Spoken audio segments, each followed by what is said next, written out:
I survived 100 days inside a Jurassic Park Minecraft server. The land is vast and there are dinos everywhere. Brontosaurus, velociraptors, and you guessed it, T-Rex. While I was there, I had 3 main objectives. Find and rescue the 3 missing scientists, locate the rare dinosaur DNA, and hunt and kill the Indominus Rex. Do I have what it takes to achieve all my goals and make it out alive? Stay tuned to find out what happens next. 1 year after the park closed down, 3 scientists made their way onto the island. They wanted to bring back the magic of Jurassic Park by creating a new species of dinosaur. After many experiments, they finally created the DNA they needed to make their hybrid, along with the genome of the Tyrannosaurus and the Velociraptor. Little did they know they were about to create the most dangerous creature ever seen by man, the Indominus Rex. The hybrid has taken over the island, and no one has been crazy enough to enter the island and rescue those scientists. Until me. Yeah, I'm the dumb one. On day 1, to get to Jurassic Park, Sharky and I flew in a helicopter over Nublar Island. Sharky is a pretty good pilot, but all of a sudden, the rear propeller jams. We start spinning out. We're definitely going down. We crash on land on top of a mountain, but no one's hurt, thank goodness. The heli is on fire and we lose some of our supplies we flew in with. It's not a great start, especially when there's wild dinos all around this place. We made our way down the mountain, but then Sharky went and slipped into the water. I followed him in to try and help him out, but the current was too strong. The waterfall carried us to the edge, and we had one option. We had to jump. We land at the bottom safely, and just as we think we're in the clear, Sharky gets attacked by some kind of fish. There was tons of them, and they were super big. Jurassic fish. I had to fight them off and get Sharky out of the water, but he was clearly hurt. This really wasn't a good start. I had to leave Sharky where he was because his ankle was hurt and find some shelter to keep him safe. Dinos can smell the blood from his injury from miles away, so we were going to be a target soon enough. As I left through the gates, I found myself in Jurassic Park. The coast was pretty clear apart from some ocelots, which was a good sign. No dinos around here yet anyway.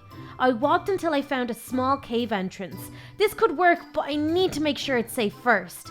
I gather some wood and make a pickaxe and some supplies. I find some coal and make some torches, and I make my way into the cave. But that's when I hear it. Definite dino noises. I didn't know whether these were going to attack or not, but they were friendly. Gallimimus it looks like. They're herbivores and nothing for me to worry about, but I did need to make space for us in the cave, so I shooed them out of there. I kind of felt a little bit bad, but Sharky's injury was way more important right now. I made my way back to Sharky, hoping he was still alive and a dinosaur hadn't eaten him. Thankfully, he was still there. He was pretty hurt, but he managed to walk some of the bit to the cave. I mean, it definitely hurt him a lot, but we got there in the end. Now that we were in the cave, the sun was still up. I decided that I would head back to the crash site to see if I can salvage any of our supplies. I know we lost some crates on the way down, but I didn't know what was left up there. I climbed up the mountain and it took a long time. The sun was going down, but I did manage to find a crate with some supplies, including a first aid kit and a parachute. But that's when I heard it. More dino noises, and this time, I don't think it was herbivores. I turned around and I saw microraptors. They instantly attacked and they were in a pack, just like they travel. I had to get out of there. I jumped into the water to try get away, and there was only one quick way down off this mountain. It was to parachute. I jumped to parachute so I couldn't follow my scent, and I landed just outside the cave. I went down and gave Sharky the supplies that he needed to heal himself up. It was time to get some rest. We woke up early on day 2. We didn't get a great sleep, but we mined all the iron and the coal ores around the cave. They'll definitely come in handy. I made us some weapons and a shield each, just in case we come across some more pesky dinosaurs, seeing as our weapons crate went missing from the heli crash. Sharky is feeling much better, so we decided to leave the cave and start our search for a more secure camp, and of course to start our objectives. We made our way through the forest and came across these beautiful dinos, the Bronchiosaurus. They're so big. They seemed friendly, but we still gave them plenty of space and didn't want them standing on us by accident. We continued on until we came to this tunnel. We had no idea what was on the other side, but we still gave it a go. After we got through it, we took a left and headed towards the hills. It took some time, but we soon realized the huge mistake we'd made. We were on the wrong side of the fence. Even though all the dinos had broken free, we were still inside an enclosure where the dinos may have called home. We snuck around some more and then it happened. Our worst fear, velociraptors. They were far enough away so they didn't see us, but we could see them. We decided to get out of there. We snuck the rest of the way through the trees and finally made it to a river. At this stage, it was getting dark, so we chopped down a few trees and made ourselves a basic shelter. Then it was time to sleep for the night. We started off the next morning by building ourselves some boats and taking some of our essential bits from our camp so we could go around the outside of the park. We even got to see another pack of microraptors. So cool. Just as the sun was going down on day 3, we found a barrier. We got out of our boats, but there was no way in. It was a perfect spot for a small camp and we'd keep going the next morning. The next morning, we continued our mission to find a more sustainable camp. By midday on day 4, we found what looked like to be an old raptor pen. We approached it with caution, just in case there was still one inside, but it was empty. We got to work setting up our sleeping bags and campfires. Then we hoed and started a little farm area with some of the seeds Sharky found along the way. That's a great start to our camp as we're running out of our limited food supply already. We do need some water for our crops, but that's tomorrow's job. As the sun came down on night 4, we could hear some roars from a T-Rex close by. This place is crazy. Sharky even panicked and put our fires out as to not draw the dinos' attention. We had a cold night ahead. We started off day 5 looking around the area for anything that could help build our camp. That's when we found the gates. Look at these things! Whatever dinos were behind must have been huge. We went through and found a Jurassic Park sign. This area was for the Dilophosaurus. So cool! Oh my gosh, there's still some behind the cage. They look so cute, but I still would not like to be on the end of their teeth. We continued on and then we found a Jeep. We look around and it seems to be abandoned. There's no supplies or fuel, but we for sure wanted to get this back to our camp. It would make finding those scientists much easier. By 11 p.m. in the night, in the darkness, we managed to push the Jeep downhill back to camp. Well, I pushed it, Sharky steered. The next 2 days we searched the nearby lands to try and find fuel or weapons. We climbed up on top of a mountain and took a look around on all the forests that lay in front of us with no sign of life. But we did see a road. As we made our way back down, I wondered if I'd be able to achieve any of my tasks within these 100 days. We found the road and agreed we'd follow this tomorrow, but for now, back to camp. On our final stretch home, the worst possible thing happened. A pack of velociraptors. We tried to back up, but it was too late. They attacked us. We fought them off as best we could, hiding in the trees, but eventually, we just had to run. They stayed hot on our tail, but then we managed to lose them. Now back at our camp, we had no fuel or supplies to show for our 2-day adventure. So we just called it a night and went to sleep. On the morning of day 9, we went to check out that road that we spotted from the top of the mountain. We saw a few awesome dinos on our walk. These creatures are so amazing. Shame half of them want to tear us limb from limb. We then came across this gate that's been clearly broken by a big and very strong dinosaur. Could it have been the Indominus Rex? We went through with caution and continued on the path. I couldn't believe what we found. A huge building. It looked like the science lab I had seen on the maps. You know, the ones that we lost back in the helicopter crash. We made our way towards the building, but very cautiously. These look like some kind of pen area. This wasn't feeling right, and by the time we reached the front door, my gut feelings were confirmed. We looked through the glass and we could see what looked like a hostage situation with one of the scientists. Who are those guys? We couldn't hear what was going on, so we made our way onto the roof using the vines to see if we could find a place to listen in, and we did. I'm only going to ask you one more time, Doc. Where are your other science buddies? I don't know. I swear, we got separated over 3 months ago and I've lost all contact. For all I know, they could be dead. Huh, you think? Very convenient for you then, eh? It means I have to keep you alive for now. Where is the egg? The egg? The egg's already hatched. The Indominus Rex is out there somewhere. That's why we called you guys for support. Biggest mistake in my career, trusting a bunch of mercenaries. Now, Doc. No need to insult us. We saw an opportunity to take this creature and sell it to the highest bidder, along with the rare DNA needed to make it. So, Let's go upstairs to the lab and see if you can find this DNA.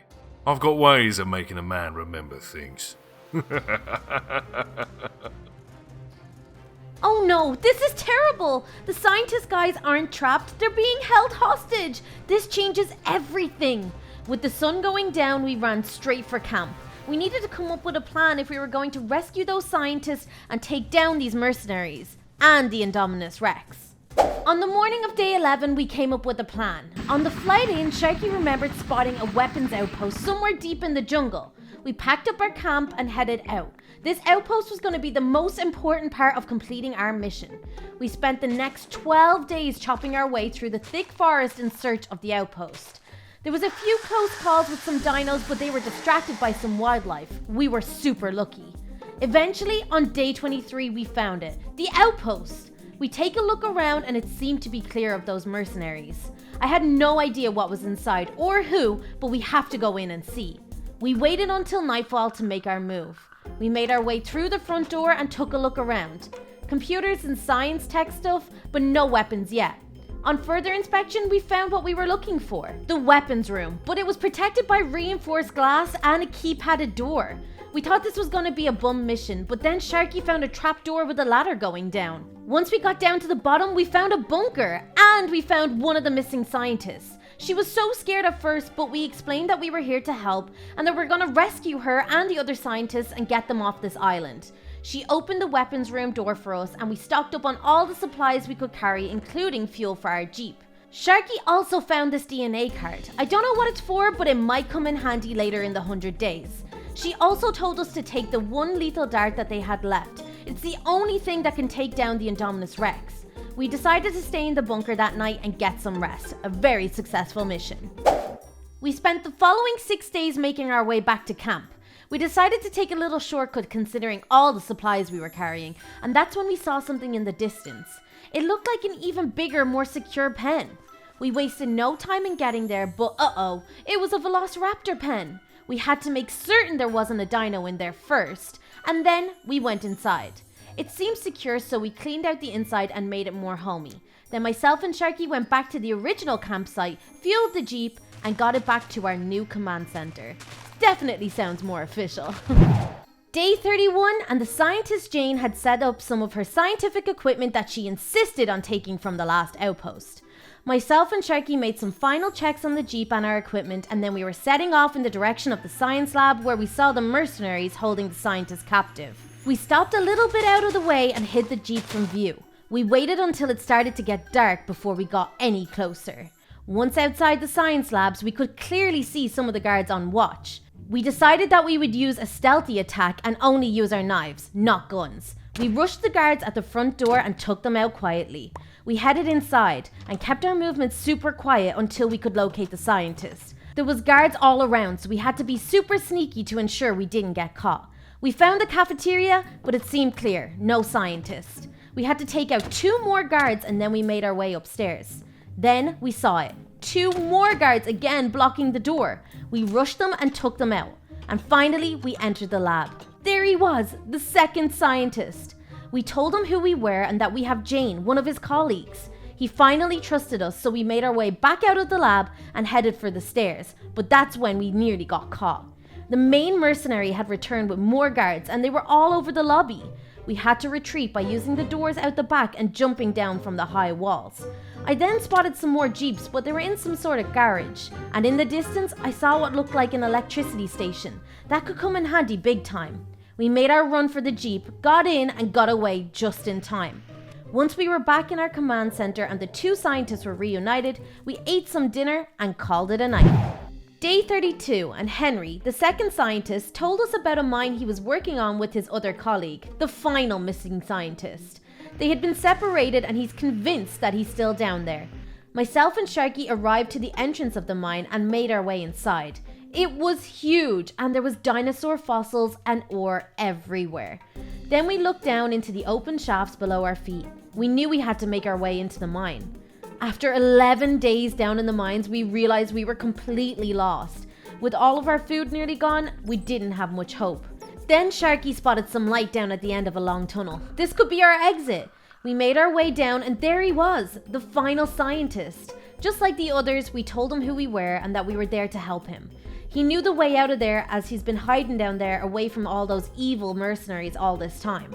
Finally, on night 45, we made it back to camp. 13 whole days after we went down the mines. First task completed. All 3 scientists are now rescued and safe with us. Objective 1 complete. I sat on my bed thinking about the next 2 tasks at hand. Find the rare DNA and take down the Indominus Rex. Day 46 was all about recon. I sat outside the main science lab watching every move the mercenaries made. I wanted to know if they were going to try and leave or try and hunt us down. For some strange reason, it seemed like business as usual, so I made my way home that night and settled into my sleeping bag. Day 47, and after talking with the final rescued scientist, it turns out he had the rare DNA the entire time. Well, he did have it. When he first got to the mines, he was confronted by a smaller raptor. The raptor must have smelled the fresh food he had in his backpack and he wanted it. After a short fight, the scientist threw his backpack to the ground and ran into the mine. The raptor took the backpack and ran off. He told us he had a tracker inside the backpack in case he lost it. I guess myself and Sharky are on another adventure to find the DNA. We drove around the vast island for days tracking this raptor when eventually we found it. The only problem, it's in a pack now and they're all big and hungry. Sharky had a good idea to put down a feeder filled with chicken meat. But the chicken meat was injected with the tranquilizers from the darts. Genius! Now it was a waiting game. They used the feeder and then they all headed off to sleepland with full bellies. Once they fell asleep, we snuck over and located the backpack. Easy does it. If we wake these guys, we'll be their next snack. We did it! Woo! The backpack! Now we have the DNA. That is objective 2 completed. We went back towards the jeep and headed off on our way back home when boom! A T-Rex appeared at the end of a tunnel and he attacked us too! We tried to speed away but he was so fast. I bailed out of the jeep and hid in the toilets. I think it worked. I couldn't hear him outside anymore. Wait, Sharky, where is he? He's not in the toilets. Maybe he's in the men's? No, oh gosh, we must have gotten separated from the T-Rex attack. I went back to the jeep and Sharky was gone, but the backpack with the rare DNA in it was still intact. I headed straight for camp hoping Sharky made it home before me, but no, he wasn't there. I decided to wait the night and hope he would return. I woke up early on day 60 hoping Sharky would be back, but no such luck. I jumped straight in the jeep and searched the island from top to bottom. I checked the enclosures, I checked the river, I even went back to the raptor site and nothing. I was starting to fear the worst. I arrived back at the camp on the morning of day 70. Then one of the scientists told me about a helicopter the mercenaries used to search the island. If I go back to the main science lab, I'll find it in the back building and I could use that to find Sharky. I got my stuff together and headed off. I dumped the jeep a bit away from the lab and snuck closer. There's no guards out the front. Weird. I made my way inside and nobody was there. I looked all around but the place was empty. I went to head out the back to find the helicopter and there he is! Sharky! He was alive but the main mercenary had him hostage. I knew what I had to do. We fought for what felt like an eternity. And when I thought it was over for me, I caught him with a lovely punch. I was winning. I ducked and dipped and eventually I won. He dropped the heli key. Jackpot! I freed Sharky and we grabbed the heli. This could work. We can get out of here now. I made it back to the camp with Sharky. Now we have all 3 scientists, the rare DNA, and a way of getting out of here. My missions are complete, or so I thought. The Indominus Rex was still out there and it needed to be killed before anyone else could take its DNA. Time for some rest. Over the next 9 days we tried everything to find the Indominus, but it was just too smart. We tried live animals for bait. We even tried Sharky as bait and he did not enjoy that. Then on night 80, one of the scientists gave us this, an incubated raptor egg. He told me if I hatched it and trained the dino like my own, it would lead me to the Indominus Rex, as the Indominus is the alpha and they all go to him. I spent every hour with that baby raptor until he was eventually a force to be reckoned with. He grew up so big, so fast. He would come on my command, stay, and even let me scratch him under the chin. So cute. We were ready. It was now or never. We traveled the next few days until we reached a part by the river I had never been before. My raptor was acting strange, and then suddenly he ran away. Oh man, did he just leave me here? That's when I heard it. The roar of an Indominus Rex. I turned around and there it was, in the flesh. Sharky pulled up at the worst possible time and thought it was a good idea to shoot it. It only made it mad and it tried to attack me. Luckily, I had one lethal dart and one chance to take it out. And I did! We took down the Indominus Rex. And to be honest, I don't know what everyone was freaking out about. That was pretty easy, apart from nearly dying. Oh my gosh, we couldn't believe it. We actually did it. We can finally leave the island and we're a couple of days early off our day 100. Objective 3, defeat the Indominus Rex, completed. It took a full day to get back to camp. And we had to pack up all of our stuff. There was quite a bit. It was time to head off with the scientists. As I sat on the helicopter, I realized I was the only person in the world with the Indominus Rex DNA.